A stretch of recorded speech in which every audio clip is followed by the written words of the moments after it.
Hello everyone, আশা করি আপনারা সকলে ভালো আছেন। আপনাদের সকলকে স্বাগত আমাদের ইউটিউব চ্যানেল His247 এর মধ্যে।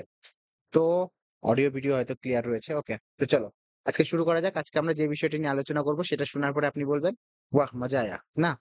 কি ঘটনা ঘটছে? ঘটনা এটাই ঘটছে যে বাংলাদেশের সাথে যে আমাদের যে বিদ্যুৎ চুক্তি ছিল, আমাদের না বেসিক্যালি আদানির যে বিদ্যুৎ চুক্তিটা ছিল ১৬০০ মেগাওয়াটের গোডা পাওয়ার প্ল্যান্ট ঝাড়খণ্ডের। ওকে?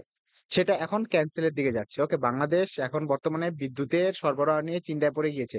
কেন পড়ে গিয়েছে? আদানি এখন বলছে যে সেটা কি করবে? সেই যে বিদ্যুৎ সাপ্লাই হতো যে গোডা থেকে বেসিক্যালি বাংলাদেশের মধ্যে ১৬০০ মেগাওয়াটের, সেই ১৬০০ মেগাওয়াট বিদ্যুৎ কিন্তু এখন পুরোপুরিভাবে কোথায় সাপ্লাই হবে? বেসিক্যালি ইন্ডিয়াতে সাপ্লাই করার প্ল্যানিং চলছে। কার চলছে? আদানি গ্রুপের চলছে। বেসিক্যালি এটা কোথায় নিয়ে যাওয়া হবে? বেসিক্যালি বিহারে নিয়ে যাওয়া হবে। ওকে? কোথায় নিয়ে যাওয়া হবে, কি না হবে সবকিছু আজকে যে ভিডিওতে জানবো। তার আগে আপনাদের যে জিনিসটা করতে হবে সেটা লাইক, কমেন্ট, সাবস্ক্রাইব যা ইচ্ছে তাই করতে পারেন। শেয়ারও করতে পারেন, গালাগালিও করতে পারেন। ওকে? সে বিষয়ে নিয়ে আমি কথা বলব না। তো আপনারা দেখতে পারবেন যে $৮০০ মিলিয়ন কিন্তু দেওয়ার কথা ছিল। কাকে দেওয়ার কথা ছিল? আদানিকে দেওয়ার কথা ছিল বাংলাদেশের। ওকে? এরপরে বাংলাদেশের সরকার ভেঙে যায় এবং ভেঙে একবার শেখ হাসিনা কিন্তু পালিয়ে চলে আসে ইন্ডিয়াতে। এবং সেখানে সরকার গঠিত হয় বেসিক্যালি অন্তর্বর্তী সরকার গঠিত হয় যেটা হচ্ছে লিড করছে বেসিক্যালি ডক্টর মোহাম্মদ ইউনূস। পুরোপুরিভাবে আমেরিকান পাপেট। ওকে? সেখান থেকে দাঁড়িয়ে কিন্তু পুরোপুরিভাবে খেলা চেঞ্জ হয়েছে। আদানি বলেছিল যে আমাদের কিন্তু $৮০০ মিলিয়ন যে পাওনা বাকি রয়েছে এখনো ১৬০০ মেগাওয়াটের যে বিদ্যুৎ পাঠাচ্ছি আমরা সেখান থেকে শুধুমাত্র $৫০০ মিলিয়ন কিন্তু এখনই দিতে হবে। বাকিটা আপনারা পরে দিলে হবে। কিন্তু এখনো পর্যন্ত বাংলাদেশ শুধুমাত্র দিতে পেরেছে $১৫০ মিলিয়ন। ওকে? এর বেশি কিন্তু দিতে পারেনি। এর ফলে দেখা যাচ্ছে যে আদানির লস হচ্ছে। সেক্ষেত্রে আদানি বলছে যে সে কি করবে, যে গোটা পাওয়ার প্ল্যান্টের যে বেসিক্যালি বিদ্যুৎটা রয়েছে সেটা হচ্ছে ন্যাশনাল গ্রিড এর সাথে যুক্ত করে দিবে। ন্যাশনাল গ্রিড বলতে আমাদের দেশের মধ্যে যে বিদ্যুৎ সরবরাহ হয় পুরোপুরি এটা ন্যাশনাল গ্রিড এর মাধ্যমে হয়ে থাকে। তো সেটার সাথে যোগ করে দিবে এবং বিদ্যুৎ কিন্তু ভারতে বিক্রি করবে। এর জন্য কি করছে? এর জন্য ভারত সরকার নিজের নিয়মে পরিবর্তন করেছে এবং আদানিকে বলেছে যে আদানির যদি কোন প্রকারের সমস্যা হয় সেক্ষেত্রে কিন্তু আদানি ইন্ডিয়ার মধ্যে সে বাংলাদেশের যে বিদ্যুৎটা রয়েছে সেটা কিন্তু বিক্রি করতে পারবে। ওকে? চলুন আমরা আগে দেখি কি খবর বেরিয়েছে। আপনারা সবাই দেখতে পারবেন যে এনডিটিভিতে এটা খবরটা বেরিয়েছে। ওকে? বাংলাদেশ বলেছে যে তাদের কাছে এখনো ফরেক্স রিজার্ভ নেই এবং ফরেক্স রিজার্ভ দ্রুত তারা সঞ্চয় করছে। তারা আইএমএফ এর কাছেও লোন চেয়েছে, ওয়ার্ল্ড ব্যাংকের কাছেও লোন চেয়েছে। এছাড়াও বেসিক্যালি পুরোপুরিভাবে বাংলাদেশের মধ্যে ইনভেস্টমেন্ট এর কথা বলা হচ্ছে, সেটা আমেরিকা করবে বলছে। সুতরাং দ্রুত কিন্তু ফরেক্স পাওয়ার জন্য কিন্তু বাংলাদেশ তৎপর হয়ে গেছে। কিন্তু বাংলাদেশ এখন ফরেক্স পাবে না। এর সবচেয়ে বড় কারণ হচ্ছে বেসিক্যালি বাংলাদেশের মধ্যে সবচেয়ে বড় ফরেক্স রিজার্ভ আসার মেইন স্রোত হচ্ছে, একটা হচ্ছে রেমিটেন্স। বিদেশ থেকে যারা টাকা পাঠিয়ে থাকে সেই রেমিটেন্স, এবং দ্বিতীয় যেটা সোর্স হচ্ছে সেটা হচ্ছে টেক্সটাইল ইন্ডাস্ট্রি। বাংলাদেশ বেসিক্যালি নিজের দেশের যে টেক্সটাইল রয়েছে, জামাকাপড় রয়েছে সেটা বিদেশের মার্কেটে বিক্রি করে থাকে।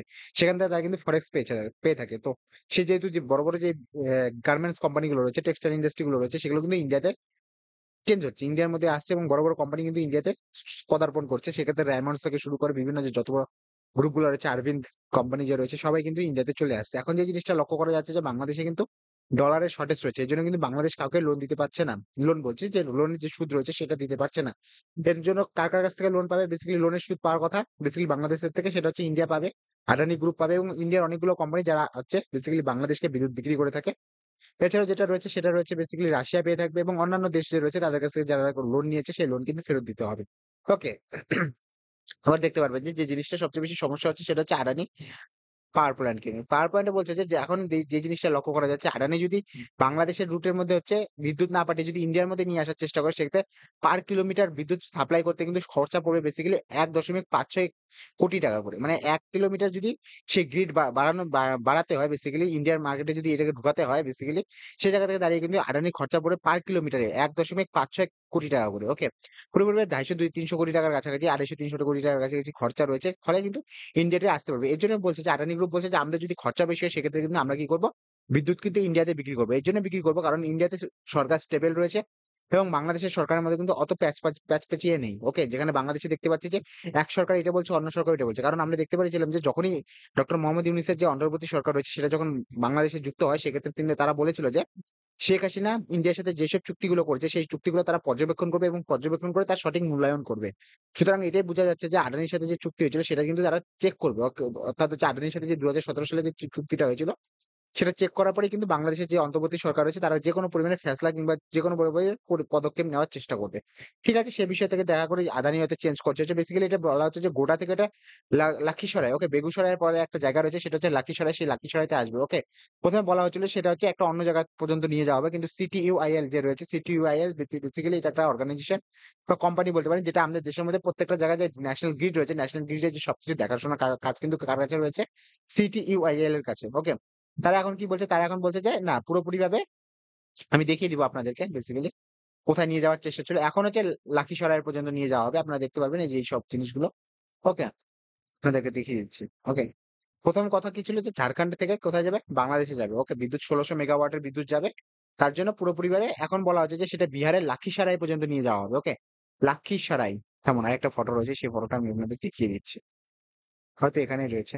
এইসব জিনিস আমি বলেই দিলাম আগে ২০১৭ সালে। এই দেখুন, ১ম এ বলা হচ্ছিল যে গোডা থেকে কিন্তু বাঙ্কা নিয়ে যাওয়া হবে। ওকে? বাঙ্কা পর্যন্ত টানা হবে। কিন্তু বাঙ্কা পর্যন্ত টানতে দিবে না। ওকে? সিটিইউআইএল যে রয়েছে বাঙ্কা পর্যন্ত আর টানার কিন্তু কজ দেয়নি। কারণ বলা হচ্ছিল যে গোডা থেকে যদি বাঙ্কা পর্যন্ত টানা হয় সেক্ষেত্রে ৩০ কিলোমিটার পড়বে। ৩০ কিলোমিটারের খরচা পড়বে প্রায় ৭০ কোটি টাকার কাছাকাছি। কিন্তু এখন বলা হচ্ছে যে সেটা লাক্ষীসরাই পর্যন্ত নিয়ে যেতে হবে। লাক্ষীসরাই, গোডা থেকে লাক্ষীসরাই দূরত্ব হচ্ছে ১৩০ কিলোমিটার। মানে ১০০ কিলোমিটার এক্সট্রা নিয়ে যেতে হবে। সেক্ষেত্রে খরচা প্রায় ২৫০-৩০০ কোটি টাকার কাছাকাছি পড়বে। তার সত্ত্বেও কিন্তু আদানি বলছে যে ভারতের মধ্যে তারা কিন্তু বিদ্যুৎ বিক্রি করবে। তারা বিদেশের মাটিতে বিদ্যুৎ বিক্রি করবে না। বিদেশের মাটি বলতে বাংলাদেশের মাটিতে বিদ্যুৎ বিক্রি করবে না। কারণ হচ্ছে এর জন্য কিন্তু প্রবলেমের সৃষ্টি হবে। দেখতে পারবেন যে বাংলাদেশ কিন্তু পুরোপুরিভাবে ইন্ডিয়ার উপর ডিপেন্ডেন্সি রয়েছে বিদ্যুতের জন্য। দেখতে পারবেন কোন কোম্পানি। ওকে? সে এনটিপিসি রয়েছে, এনটিপিসি ত্রিপুরা রয়েছে, এনটিপিসি ডিভিসি রয়েছে, পিটিসি ইন্ডিয়া রয়েছে। ওকে? এইসব কোম্পানিগুলো রয়েছে, এরা পুরোপুরিভাবে কিন্তু বাংলাদেশে বিদ্যুৎ সরবরাহ করে থাকে। ওকে? এছাড়াও যে জিনিসগুলো লক্ষ্য করতে পারছি যে বেসিক্যালি ১২ তারিখে, অগাস্টের ১২ তারিখে কিন্তু সবচেয়ে বেশি ক্যাচরা হয়েছিল। হচ্ছে ক্যাচরা বলতে যে আদানির সাথে যে ডিল গুলো হয়েছে সেগুলা কিন্তু অন্তর্বর্তী সরকার বলেছিল এগুলাকে আমরা কি করব? পুনর্ভাবে পর্যবেক্ষণ করব এবং পর্যবেক্ষণ করার পরে কিন্তু আমরা নতুন সিদ্ধান্ত নিব। কিন্তু সেসব জিনিস হচ্ছে না এখনো পর্যন্ত। আদানি বলে দিয়েছে যে এখন আমরা বাংলাদেশে বিদ্যুৎ পাঠাবো না। আমরা পুরোপুরিভাবে ইন্ডিয়াতে বিদ্যুৎ পাঠাবো। ওকে? এর সবচেয়ে বড় কারণ হচ্ছে ডিপ্লোমেসি কারণ হতে পারে। কারণ বারবার কিন্তু ডক্টর মোহাম্মদ ইউনূস কিন্তু আমেরিকার কোলে গিয়ে বসার চেষ্টা করছে। আমেরিকার সাথে বন্ধুত্ব বাড়ানোর চেষ্টা করছে এবং সেন্ট মার্টিন আইল্যান্ডেও কিন্তু আমেরিকা যাতে এসে নিজের নেভাল বেস বানায় সেক্ষেত্রেও কিন্তু দেখাশোনা করছে। তো সেই জায়গা থেকে দাঁড়িয়ে ইন্ডিয়াও কিন্তু নিজের ডিপ্লোমেটিক সিস্টেমের অনুযায়ী কিন্তু তারা কিন্তু পুরোপুরিভাবে বাংলাদেশকে চাপে রাখার চেষ্টা করছে। এবার যে জিনিসটা লক্ষ্য করা হচ্ছে বাংলাদেশের মধ্যে বিদ্যুৎ সরবরাহ দরকার কতটুকু পর্যন্ত রয়েছে যাতে তারা গোটা দেশবাসীকে বিদ্যুৎ দিতে পারে। বেসিক্যালি বাংলাদেশের ডিমান্ড রয়েছে ১৪,৫৭৮ মেগাওয়াট। কিন্তু বর্তমানে বাংলাদেশের কাছে রয়েছে ১২,৮৬১ মেগাওয়াট। প্রায় ২০০ মেগা বেসিক্যালি ২,০০০ মেগাওয়াটের কাছাকাছি কিন্তু বিদ্যুৎ কিন্তু কম রয়েছে, শর্টেজ রয়েছে। এর জন্য আপনি দেখতে পারবেন যে ব্রাহ্মণবাড়িয়া থেকে শুরু করে যে গোপালগঞ্জ থেকে শুরু করে যত এলাকাগুলো রয়েছে শুধুমাত্র ঢাকা ছেড়ে সেসব জায়গাগুলোতে কিন্তু পুরোপুরিভাবে ২৪ ঘন্টা বিদ্যুৎ পাওয়া যাচ্ছে না। প্রায় বিদ্যুৎ কাট দেখা যাচ্ছে। এছাড়া বাংলাদেশের সবচেয়ে বড় সমস্যা যেটা হচ্ছে সেটা বাংলাদেশ হচ্ছে গ্যাস এবং ডিজেলের মাধ্যমে কিন্তু বিদ্যুৎ তৈরি করে থাকে। এখন বর্তমানে দেখা যাচ্ছে তাদের যে একটা গ্রুপ ছিল বেসিক্যালি গ্রুপটার নাম আমি ভুলে যাচ্ছি। ওকে? সেই গ্রুপও কিন্তু সামিট গ্রুপ। ওকে? আমার নাম মনে চলে এসেছে সামিট গ্রুপ। সামিট গ্রুপও কিন্তু এখন ডিজেল দিতে পারছে না, পেট্রোল দিতে গ্যাস দিতে পারছে না। যে গ্যাস বেসিক্যালি যে গ্যাস দিয়ে ডিজেল বলছি যে বিদ্যুৎ তৈরি হয় সেই গ্যাসও কিন্তু দিতে পারছে না এবং বাংলাদেশের সাথে যে ইন্ডিয়ার একটা ডিল ছিল যে বাংলাদেশে বলা হচ্ছিল যে বেসিক্যালি আমাদের শিলিগুড়ি থেকে হচ্ছে একটা পাইপলাইন যাবে। কোথায় যাবে? বাংলাদেশের পার্বতীপুর পর্যন্ত যাবে। সেই পাইপলাইনের মাধ্যমে ডিজেল পাঠানো হচ্ছিল। বলা হচ্ছিল যে ইন্ডিয়াকে বলা হচ্ছিল যে এই যে পাইপলাইনটা রয়েছে এই পাইপলাইনটা এক্সটেন্ড করতে। কত পর্যন্ত? পার্বতীপুর থেকে রংপুর পর্যন্ত। কিন্তু রংপুর পর্যন্ত কিন্তু এই যে ডিসট্যান্সটা রয়েছে এই ডিসট্যান্সটা কিন্তু কভার করেনি ইন্ডিয়া। এখন বলেছে যে বাংলাদেশের মধ্যে যেহেতু অন্তর্বর্তী সরকার রয়েছে সেখানে যেহেতু রাজনৈতিক দিক দিক থেকে তারা ওখানে অস্থিরতা চলছে। ওকে? সেই জায়গা থেকে দাঁড়িয়ে কিন্তু ইন্ডিয়া কি করছে সেটা কিন্তু পার্বতীপুর থেকে রংপুর পর্যন্ত সেটাকে বাড়াচ্ছে না। সেটা পার্বতীপুর পর্যন্তই রাখছে। এখন পার্বতীপুর পর্যন্ত কতদিন পর্যন্ত ডিজেল পাঠাবে ইন্ডিয়া সেক্ষেত্রেও দেখতে হবে ভবিষ্যতে কি ঘটে কি না ঘটে। যতদিন টাকা দিবে ততদিন গল্প আছে, টাকা না দিলে গল্প নেই। ভবিষ্যতে কি হবে না হবে সে বিষয় নিয়ে আমরা এখন আর কথা বলতে চাই না। ভবিষ্যতে দেখা যাবে।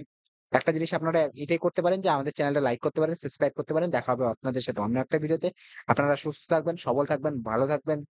Have a good day.